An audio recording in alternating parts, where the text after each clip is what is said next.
Hello and welcome back. In this video I'm going to show you how to take scrap lead like this that you scavenged and wheel weights, old nasty wheel weights like this, and turn them into nice clean lead ingots that you can use for making sinkers, jigs, really bullets or anything like that. This is a great way to save a lot of money, especially if you fish structure, lose a lot of sinkers and jigs. So hit that subscribe button down there. Don't forget the bell icon so you don't miss any videos. Check this out.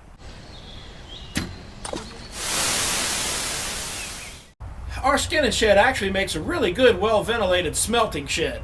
We're going to be using the Lee Ingot Mold to produce 1/2 and 1 pound nice little clean lead ingots like this one that you can use in a smaller melting pot when you're ready to pour jigs and sinkers. This mold is available at Barlow's Tackle. It's a really handy tool to have when you're cleaning up your own lead, and I'll put a link to that down in the description below. Also, of course, you're going to need your assortment of lead, maybe a ladle or two, some assorted gloves, definitely some welding gloves, and a cartridge respirator is a must. This lead can really hurt you bad. The fumes off of wheel weights are full of asbestos and all kinds of nasty things. And we're going to be using an old school plumber's pot to melt everything. These are not easy to find. If you can find one, definitely get one. These are great for melting large quantities of lead and cleaning it up quickly without taking all day. You can actually do this job with a smaller electric lead pot too, but obviously in much smaller quantities and not nearly as quickly. First things first, make sure that power head's on tight. Fire this old plumber's pot up. That's what you're supposed to sound like. Right there.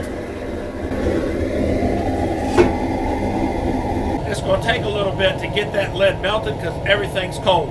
One word about lead safety: when you're melting lead, you need to be doing it in a place where no moisture can get in that lead at all. Just one drop of water in a pot of molten lead will ruin your entire day, believe me. Now from here, because of the noise of the pot and the fact that I'm going to be wearing a respirator for most of this, we're going to go into voiceover mode so I can tell you what I'm doing, why I'm doing it, and give you all the information of how this works so you can safely clean your lead at home. So first you want to start melting the good lead that you have to get the pot full of molten lead before you start adding your wheel weights. You always want to add the wheel weights into the molten lead. Don't put them in a pot that's cold because it's going to help them melt a lot easier. All the steel clips and zinc wheel weights and stuff like that's going to float up to the top where you can get to it pretty easily. And for the Internet Safety Patrol, yes, safety glasses and respirator is a must. This stuff can splatter just like bacon grease on the stove times 100 with just a drop of moisture.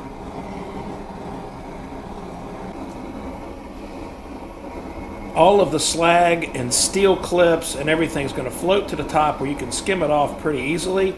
You'll see in here, right about here, there's a fish hook. There it is, popping up. That came from one of the old big jigs we melted down that was just tore up anyway and useless. So you can melt down all kinds of stuff to use for your new sinkers and jigs. And just keep cleaning off all the slag and stuff that floats to the top as best you can on the initial melt.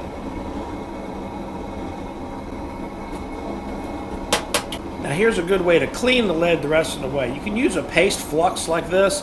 Just scoop it into your ladle and carefully put it into the lead pot. This stuff's going to catch fire almost immediately, so you want to be careful with this and know the flames are coming.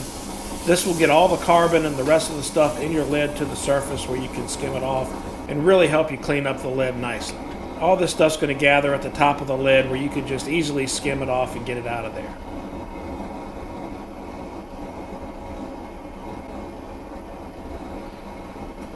Then you're ready to pour. Pretty simple process. Just pour the molten lead into your mold.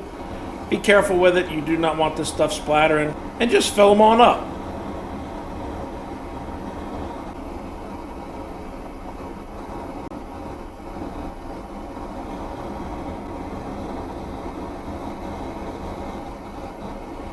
Don't worry if you run out of lead. It's molten and it's going to take a while for it to cool off, so you can always get another scoop.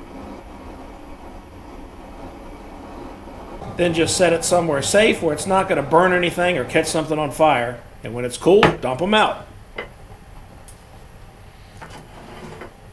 Then just keep doing that. Over and over and over. It's going to take a while. It takes a while for this mold to cool off in between. Just keep pouring it till you're all done. Now I'll show you another way to flux. You can use an old candle, but be careful. I'll show you how quick this stuff catches fire. There's an easier way to do it.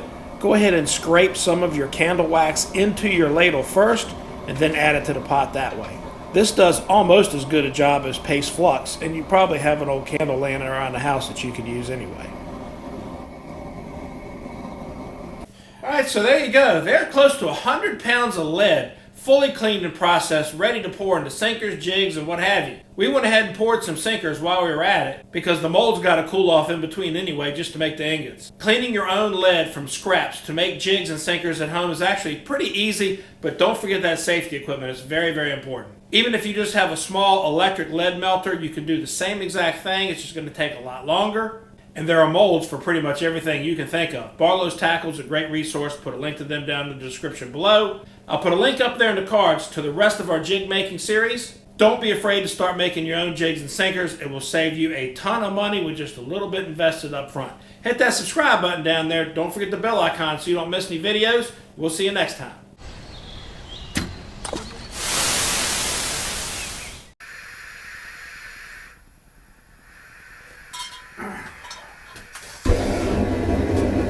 Oh yeah. Whoops.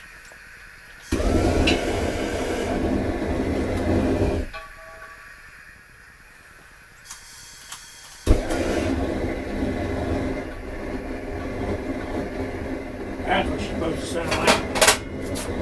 Right there.